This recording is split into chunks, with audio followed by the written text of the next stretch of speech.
पंतप्रधान नरेंद्र मोदी यांनी सुरू केलेल्या टीबी मुक्त भारत अभियानात सकारात्मक सहभाग घेत यज्ञ फाउंडेशन कोल्हापूर यांच्या वतीनं 75 क्षयरुग्ण मुलांना दत्तक घेण्यात आलं।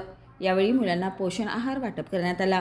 कार्यक्रमाला भाजप प्रदेश सचिव महेश जाधव, महालक्ष्मी धर्मशाळा व अन्न क्षेत्रचे अध्यक्ष राजू नेवेकरी, भाजपा जिल्हाध्यक्ष विजय जाधव, राहुल चिकोडे, कोल्हापूर महानगरपालिकेचे उपायुक्त पंडित पाटील, आरोग्य अधिकारी प्रकाश पावरा, क्षयरोग अधिकारी अमरसिंह पोवार यांच्यासह अनेक मान्यवर आणि नागरिक उपस्थित होते। यज्ञ फाउंडेशनने केलेल्या या सामाजिक उपक्रमाचं सर्व स्तरातून कौतुक होत आहे। बाळ, फ्रीजमधून श्रीखंड काढ ना। आम्ही पूर्वी घरीच बनवायचो श्रीखंड, त्याची चवच वेगळी होती।